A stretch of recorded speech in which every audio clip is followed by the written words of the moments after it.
Auzubillahiminash-shaytanir-rajim. Bismillahir-rahmanir-rahim.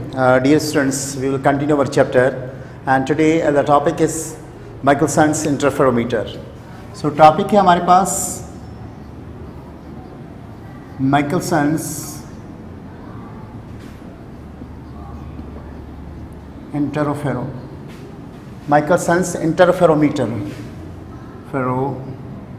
Interferometer.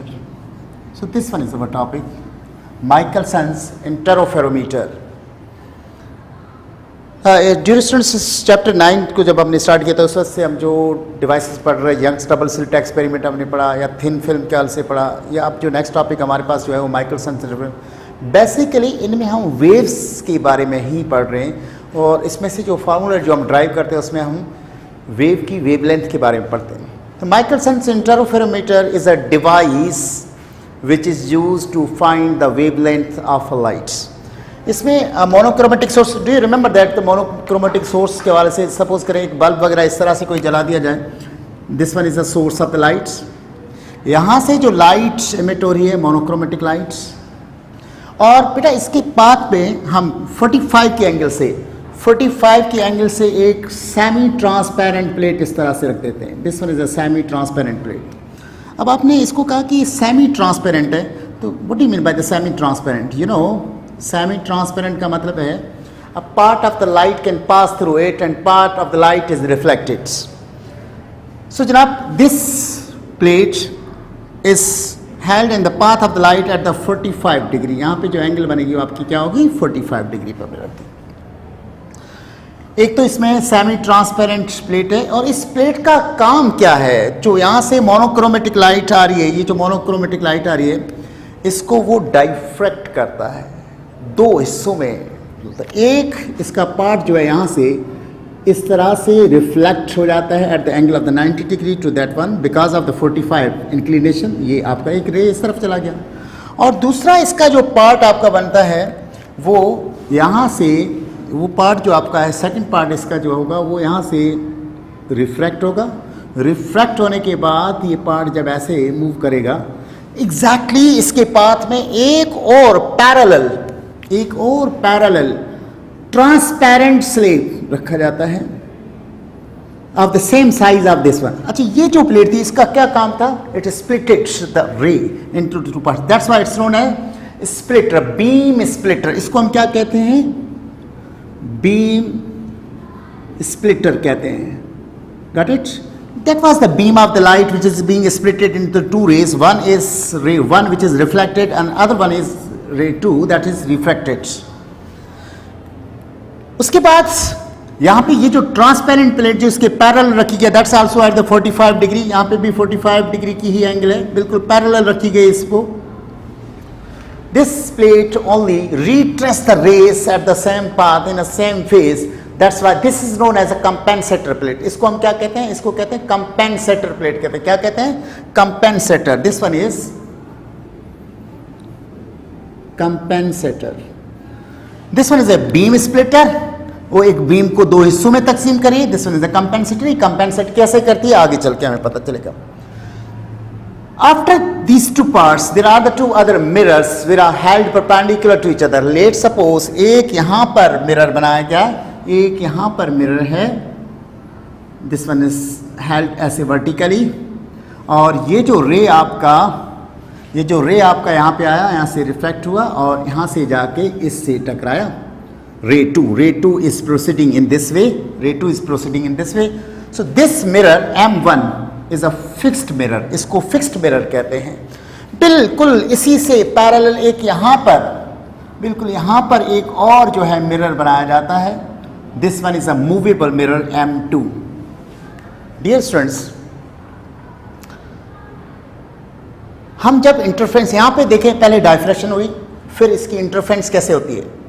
रे 1 after reflection it strikes the mirror M1, and the ray 2 after the reflection it passes through the compensator plate and then strikes a mirror. So ये M1 और M2 जो आपके पास है, यहाँ से ये रे वापस आते हैं. अच्छा बेटा, ये जो रे आपका था रिफ्लेक्ट हुआ, यहाँ से टकराने के बाद यहाँ से ये पास बैक हुआ, यहाँ वापस आया. ऐसे इसी तरह से ऐसे आता हो गया और यहाँ पे आ गया.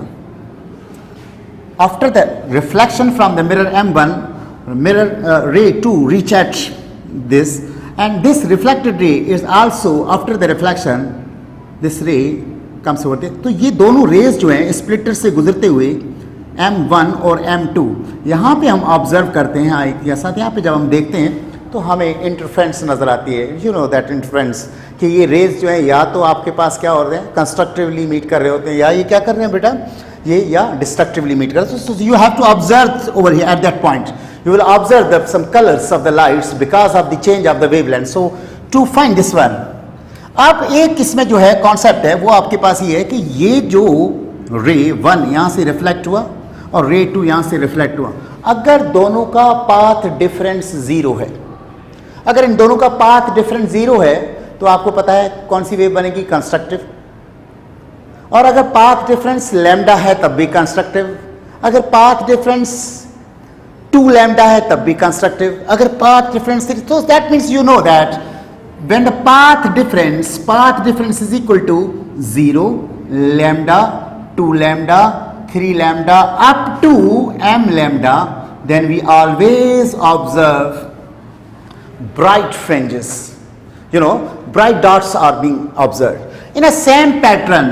When the path difference is 1/2 lambda, 3/2 lambda, 5/2 lambda and up to m plus 1/2 lambda, you know that when the integral multiple of lambda upon 2, then that means the half of the odd numbers, then we have the destructive interference. तो आप यहाँ पे Michelson interferometer के जरिए क्योंकि हमें wavelength मालूम करनी है, तो हम अगर ब्राइट फ्रिंजेस की हम बात करें तो आप देखें यहाँ पे बेटा ब्राइट फ्रिंजेस की अगर हम बात करें पाथ डिफरेंस 0 होता है तब तो एग्जैक्टली हमारे पास हो गया कि हो गया. लेकिन अगर ये मूवेबल मिरर को अगर मैं यहां से मूव करूं और इस मिरर को अगर मूव करके लेट सपोज अगर मैं इसको यहां पे लेकर आ गया, इस मिरर को मूव करके मैं यहां पे लेकर आ गया, सो यू नो ये जो पहली पोजीशन सी थी, अब यहां से लेकर यहां तक ये जो डिस्प्लेसमेंट है इसको मैंने x का, अगर x जो डिस्टेंस है इसको जो मूव किया है, if this one is a lambda upon 4, अगर इसको मूव किया जाए कितना लैम्डा अपॉन 4, तो पाथ डिफरेंस कितना होगा आपके जहन में? लैम्डा अपॉन 4 आ रहा है. यू नो पहले तो ऊपर लाइट जाएगी लैम्डा अपॉन 4 फिर वापस आएगी. That means the total path difference when this movable mirror is moved by lambda upon 4 would be equal to lambda upon 4 plus lambda upon 4. That means बेटा path difference that's equal to, इसका LCM लेंगे तो क्या हो जाएगा? 4 आ जाएगा lambda plus lambda. That means the path difference is equal to what? 2 lambda upon 4. That means the path difference is lambda upon 2. So you know that जब path difference lambda upon 2 होता है, जब पाथ डिफरेंस लैम्डा अपॉन 2 होता है तो destructive interference बनेगी in exactly in the same pattern. अगर इसी सेम पैटर्न में अगर आप इसको जो मूव कर रहे हैं x को, ये अगर this displacement is lambda upon 2, then what will be the path difference? Same pattern में पाथ डिफरेंस अब अगर आप मालूम करेंगे तो पहले तो लाइट ऐसे ऊपर जाएगी तब कितना हुआ? Lambda upon 2. फिर वापस भी आएगी तब भी कितना हो जाएगा? Lambda upon 2. That means the path difference is LCM 2 हो जाएगा, लैम्डा प्लस लैम्डा हो जाएगा. That means the path difference that's equal to 2 lambda upon 2, 2 में cancel. So path difference is equal to lambda. And you know that जब path difference lambda होता है तो bright fringe बनती है. 1/2 लैम्डा मीन्स लैम्डा अपॉन 2 होता है तो डार्क बनती है.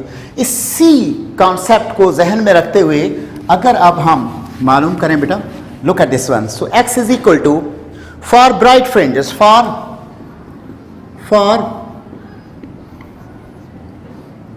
bright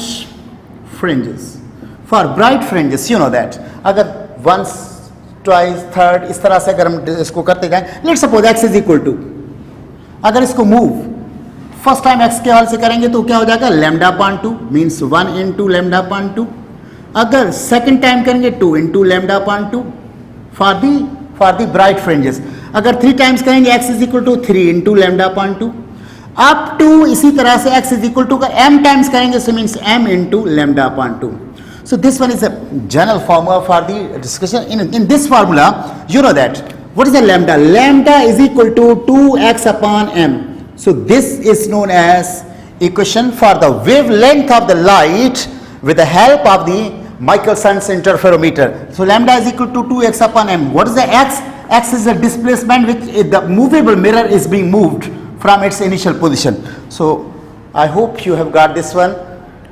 This equation is used to find the wavelength of the light with the help of the Michelson interferometer. May God bless you. That was our first topic. Dear student, next topic हमारा है Newton's rings.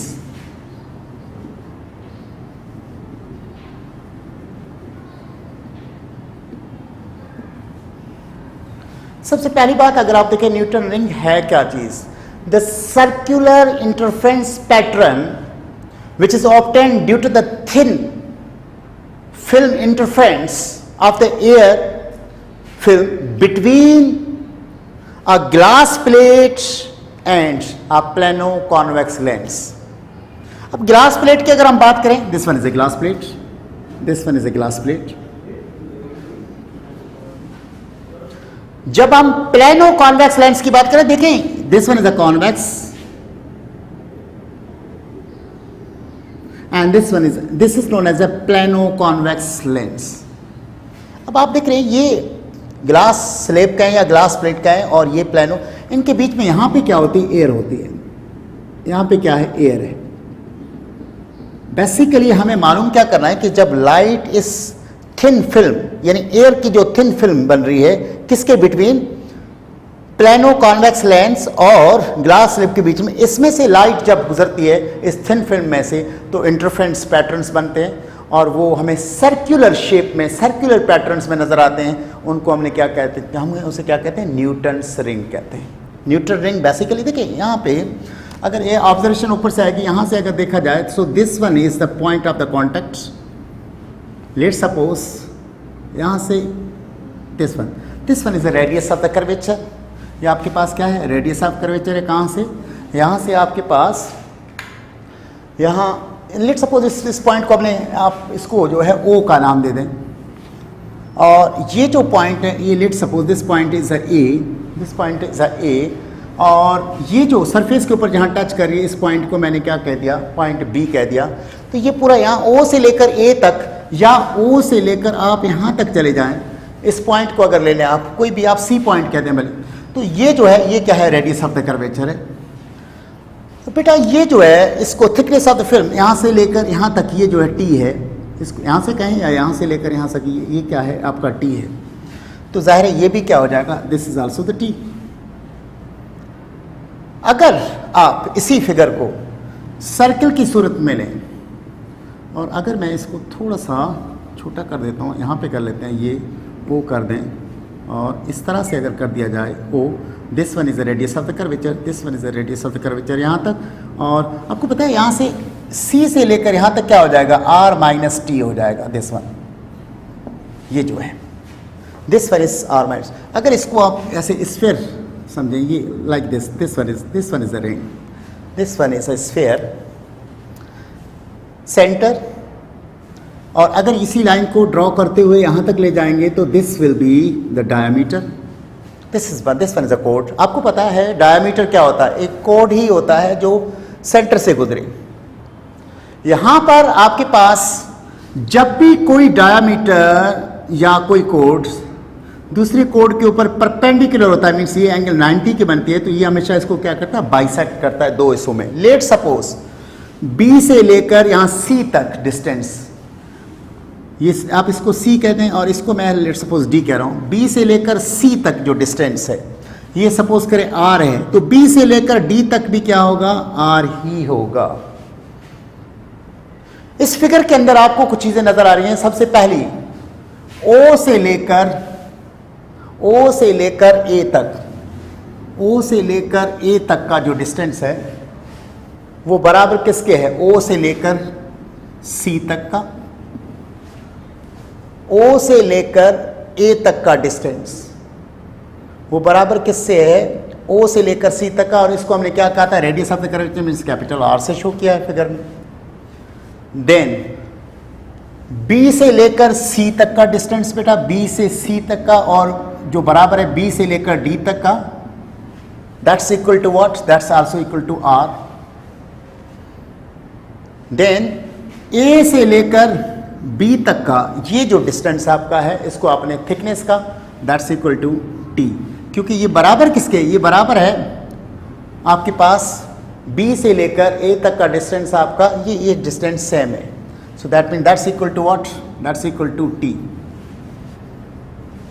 ये चीजें देखने के बाद अगर आप इस फिगर की तरफ जाएं, एक अजम्पशन है, according to the geometrical theorem the product of the interception, the product of the interceptions of the intersecting chord is equal to the product of the section of the diameter। कैसे, geometry के मुताबिक, geometrical shape के मुताबिक, इसमें से एक तो diameter के दो सेक्शन हैं आपके पास, इंटरसेप्शन दो हैं, एक ये, यानी यहाँ से लेकर यहाँ तक, और सपोज करें इसको सी डी और इसको मैं ई नाम दे देता हूँ, एक ई से लेकर बी तक, दूसरा बी से लेकर ए तक। तो आपने देखा इसमें एक और चीज़ को अगर हम यहाँ पे ऐड कर लें, ई से लेकर बी तक जो है वो बराबर क्या है, आर माइनस टी है। ये देखो बेटा, यहाँ से यहाँ तक, ये टोटल यहाँ तक आर था, उसमें से ये टी निकाल दें तो ये क्या बचा था आपके पास, आर माइनस टी बचा था।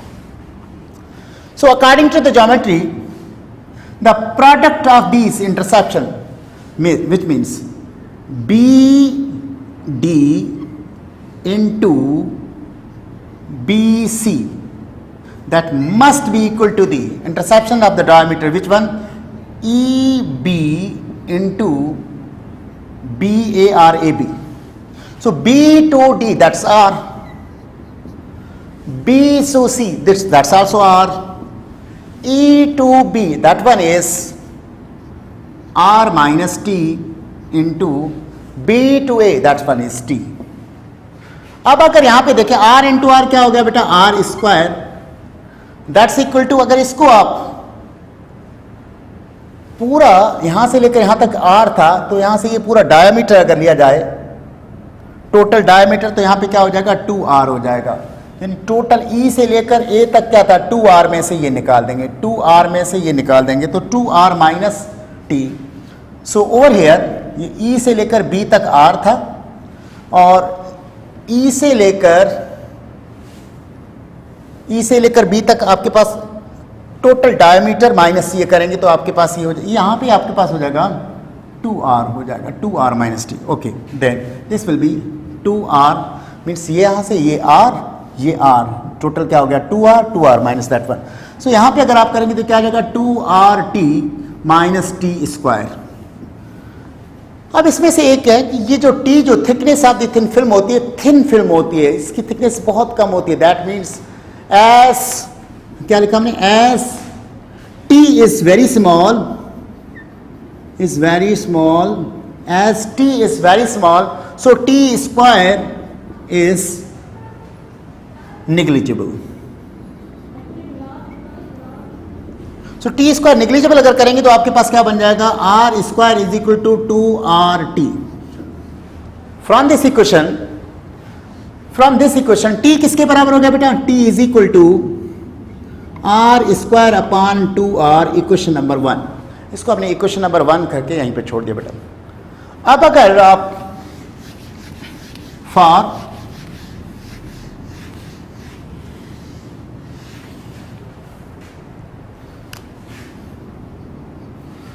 for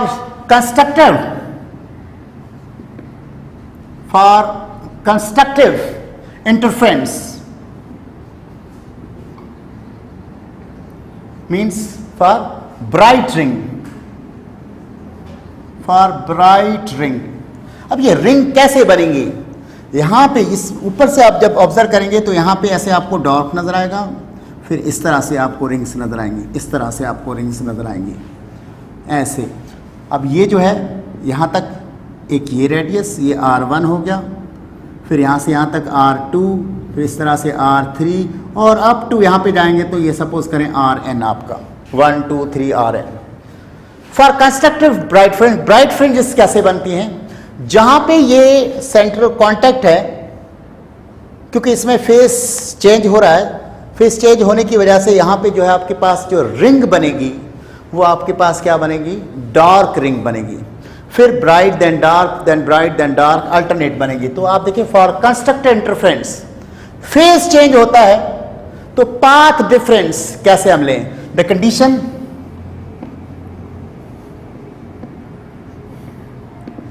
condition for constructive interference,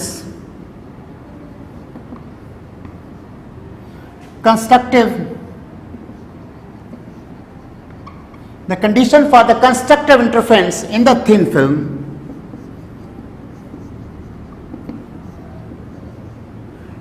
film will be used. कैसे? thin will be used. Thin film के हवाले से आपको याद होगा हमने फार्मूला क्या था? 2nt is equal to for the bright euro m plus 1/2 lambda. That was the equation. Agreed? And अभी हमने कहा कि इसके मुताबिक t किसके बराबर है? t किसके बराबर है? t is equal to R square upon, तो अगर इसमें पुट करें वैल्यू 2n इंटू टी की जगह पे क्या रखूं? R square over 2r, so 2 will be cancelled, that's equal to m plus 1/2 lambda. यहां पर अगर आप देखेंगे हमें मालूम क्या करना है? r मालूम करना। So R square is equal to m plus 1/2 lambda, और यहां पे that would be equal to what? n नीचे चला जाएगा डिवाइडेड बाय n। हमें यह भी पता है for air film, for air n is equal to 1। अगर यहां पे रखेंगे तो क्या हो जाएगा? R square is equal to m plus 1/2 lambda over 1। So अब अगर इस फार्मूले को हम यहां तक पहुंचे, so R square is equal to क्या हो गया आपके पास? m प्लस 1/2 लैम्डा, और ये जो r था ये r यहां पर आ गया। So r is equal to what? Radical m plus 1/2 lambda r। ये है in terms of the n। अगर n की बात की जाए, अगर n के बारे से हम लें, हमें पता है फॉर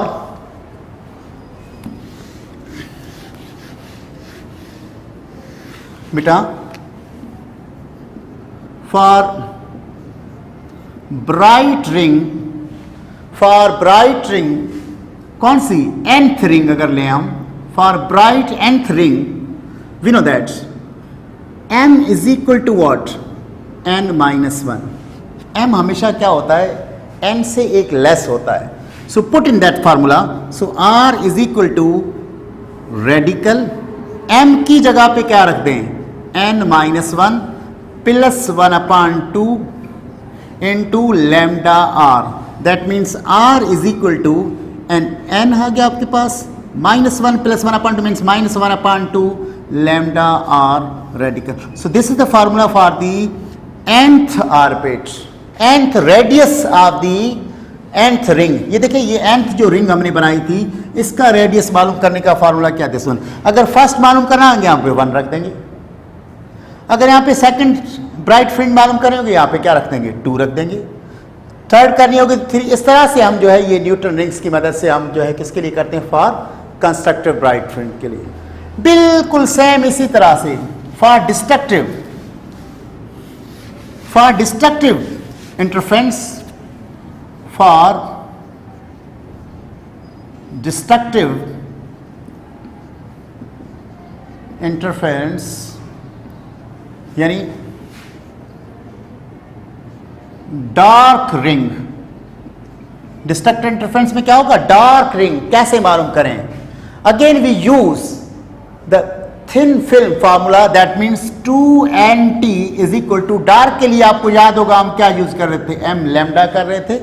सो यहां पे भी आपके पास बिल्कुल इसी तरह से 2nt की वैल्यू अगर रखें तो t की वैल्यू अभी हमने मालूम की थी, याद होगी आपको, that was r square upon 2r थी।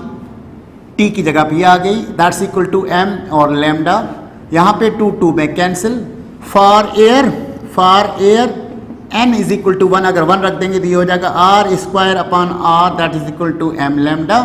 सो R square is equal to M lambda into R, so R is equal to lambda M R. So this will be the radius for the nth ring. लेकिन अगर nth ring मालूम की जाए for nth dark ring, तो हम क्या करेंगे, हमें पता है कि m बराबर किसके होता है, n-1 के होता है। यहाँ पे इसी में लिखेंगे तो R N is equal to what, m की जगह पे मैं क्या रखूँ, n-1 into lambda R. So this is the formula for the nth radius, for the radius of the nth ring observed by the Newton. And you know that for the dog, as the phase has been changed, that's why we have used the reciprocal, the reverse process. So that was the Newton's rings. And after that topic, inshallah, we have the 1 or 2 more lectures for this chapters, and it will be completed. May God bless you. Thank you.